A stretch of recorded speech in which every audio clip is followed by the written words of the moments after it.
Ron White, Иерусалимде мәсіхтің айқышқа келген жері Голготадан табылған келісім сандығы.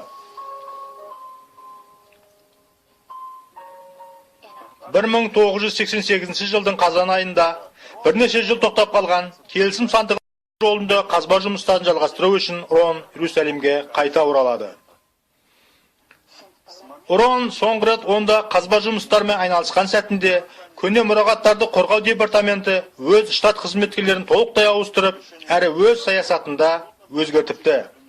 Ендігі жерде қазба жұмыстарымен айналысуға рұқсат алу ұжымдарға қиын болса, жекелей зерттеу жүргізетіндерге одан да қиындай түсіпті.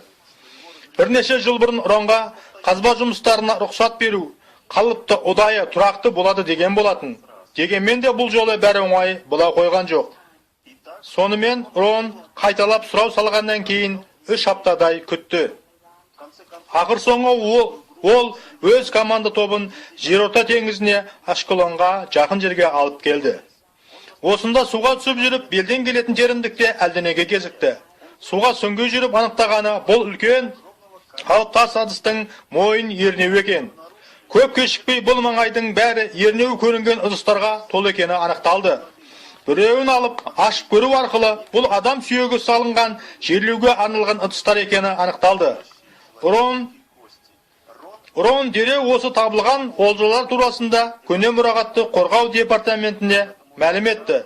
Ондағылар бұл хабарға қатты қуанып қалды. Өйткені кейін анықталғандай, бұл Ашкелонның көне қанақандық жерлеуге арналған ыдыстары екен. Осы жерленген жерді табу мақсатында көптеген қазба жұмыстар іске асырылған екен. Бірақ жағалаудан жүздеген метр жерде теңіздің таяз қайрандарын қарау ешкімнің де ойына келмеген екен. Әрине, бұл табылған жәдігерлердің маңыздылығын ешкімде нұқ кемесімен, болмаса алтын жылатылған перғауын күймесінің дөңгелегімен салыстырмайды. Бұл жағдайда бұл аса маңызды көрінбейді. Дегенмен де Рон Иерусалимде қазба жұмыстарымен айналысуға рұқсатты демде азғана уақыттың ішінде алды. Басқа проектілерден айырмасы, Рон бұл жердегі қазба жұмыстарын 1978 жылы айтылған мәлімет негізіне сүйеніп іске асырды. Ол көне мұрағаттарды қорғау департаментінің жетекшісімен қоян қолтық араласа жүріп, солтүстік қорған қабырғасының ар жағында ежелгі Рим кезеңі туралы бөлісті. Керекті жерде көрсете отырып, сол қолын жоғары көтерген Рон, мынау пайғамбар Иеремияның қабірі, келісім сандығы нақ осы жерде деді. Көп кешікпей осы сөздер Ронның аузынан еріксіз жария етілгеннен кейін, Рон алғаш рет келісім сандығын іздеп табу туралы ойланып қалды. Бұған дейін ол бұл жөнінде ешқашанда сұрау салып ойламаған еді. Тіпті зерттеу жүргіземін деген қаперінде де жоқ болатын. Осыны естіген қасындағы департамент жетекшісі дереу Рон саған қазба жұмыстарына рұқсат беріп қана қоймай, жатын бөлмемен, азық-түлік басқалай керектілермен қамтамасыз ететін боламыз деді. Бірақ абдыраған Рон бұған әлі дайын емес еді. Оның әлі де Иерусалимде болу себебі күннің қатты ыстығынан алған ауырда дене күйік жарақат еді. Қызыл теңізі су астына күйме қалдықтар үшін сүңгіп жүрген кезінде болған. Рон алдымен үйіне жетуі керек екенін айтты. Өйткені кейбір мәселелерді шешіп, неліктен келісім сандығы тура осы жерде болуы керек екенін де анықтау керек екенін айтты.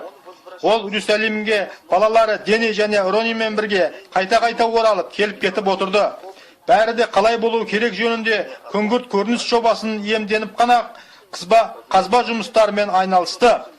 1982 жылдың қаңтар айында 1979 жылдан бері ұдайы жүргізіп келе жатқан қазба жұмыстарынан кейін ол жартасты тесіп өтіп үңгірге тап болды.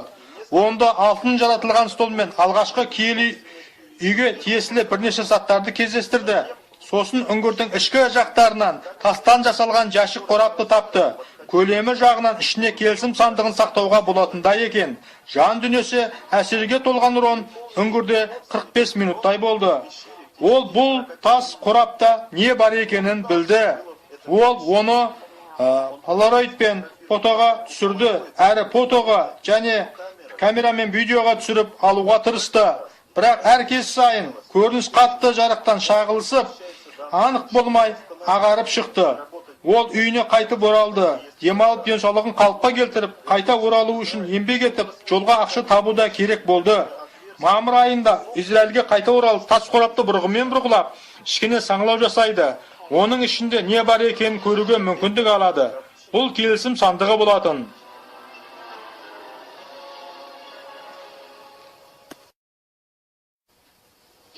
Мен Рон Уайт 1982 жылдың 6 қаңтарында күндіз сағат 2-де Иерусалимдегі қала қабырғасының солтүстігіндегі Голгота төбесінің астындағы қабатында орналасқан үңгірге тап болдым. Онда келісім сандығы, нан татулары қойылған стол және басқа да мен көре алмаған бірнеше заттар болды. Өйткені олар малдың терісімен, әрі ағаштан жасалынған материалмен жабылып, тастармен бастырылған екен. Жерден жоғары жартасқа кітап сүрелеріне ұқсас 3 ойық қашалып жасалыныпты.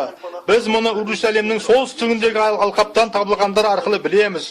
Өйткені бұрынғы патшалар мен билеушілер елді мекендегі, жақын жердегі адамдар көп жүретін жартастарға осындай ойма тақташаларды салатын болған.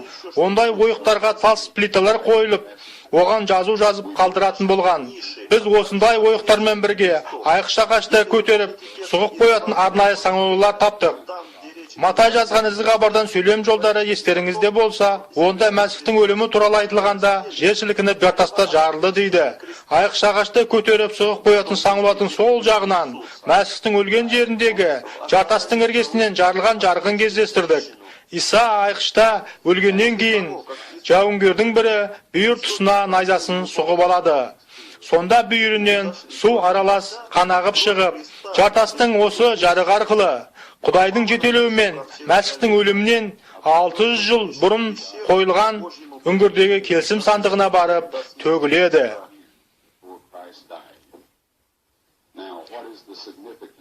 Енді мұның бәрі бізге нені білдіреді? Күнәнің арамдығынан тазару күні, күнәләріміз үшін құрбан болған Исаны білдірер. Құрбандыққа шалынар текенің басына қол қойып, Израиль халқының бар күнәсін соған артып өлтіретін болған. Сосын оның қанын киелілердің киелі бөлмесіне алып кіріп, келісім сандығының үстіне бүркетін болған. Сол уақыттың адамдары Исаның келуімен құрбандығын күтті. Олар өз күнәлері үшін тәубесіне келіп, күнәлерін тоқты қойларға артып, бейкүнә қойларды құрбандыққа шалып отырған. Біз Исаның бәріміз үшін құрбан болғанына сенеміз. Құдайға Иса Мәсіх атынан дұға етіп, күнәләрімізден арылып, кешірімге ие бола аламыз. Осы болған оқиғаға оған деген сеніміміз арқылы Иерусалим қабырғасынан солтүстікке таман жерден бірнеше метр жоғарыда көне келісім және жаңа келісім бойынша құрбандық беру жүйесін тамаша керемет түрде түсіндіре, бейнелеп, суреттеп беруге болатын орын бар. Сізбен біз адамзаттың барша тарихында керемет уақытта өмір сүріп жатырмыз. Бізге өзіндік үнімізді өзге сенушілермен үнмен үндестіруге, әрі иеміздің жер бетіндегі бүкіл адамзат үшін соңғы ескертпе жолдамасын таратуға жақсы мүмкіндік бар. Өздеріңізбен бөлісе кетуге рұқсат беріңіздер. Бізді ешқандай қуғын-сүргінге ұшыратпастан, Иса өзімен бірге алып кетеді десек, соңғы жеті апатқа ұшыратпастан. Әрі осындай қуанышты жайттарды армандап жүрсек, мәсіхшілерге арналған. Әрі жақындарымызбен туған туысқанға қамқор болмастан Құдайға самаңызды. Иса солар үшін де құрбан болған басқа да адамдарға да көңіл бөлмесек, онда біз Құдаймен мәңгілікте бірге өмір сүрмейміз.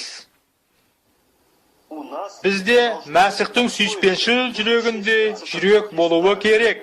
Біз өзімізді өзгелерден артықта маңызы санамауымыз керек.